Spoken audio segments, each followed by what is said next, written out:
নমস্কার বন্ধু। আজকে এই সিঙ্গুর মেলায় বইমেলায় সাহিত্যের আলোকে পত্রিকার তরফ থেকে সম্মানিত হয়ে খুব ভালো লাগছে।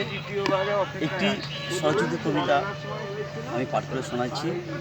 কবিতার নাম আশার প্রদীপ।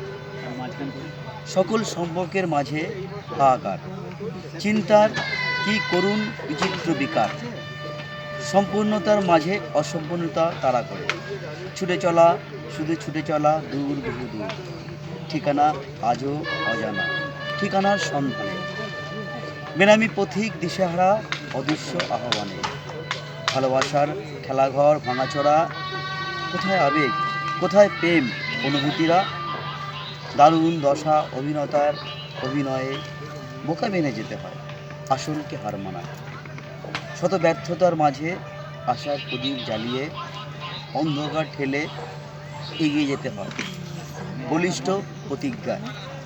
ভোরের কুয়াশা কেটে যাবে কালো মেঘ, চতুর্দিকে আলো ভরে উঠবে, কেটে যাবে ব্যর্থতার সকল কালো মেঘ।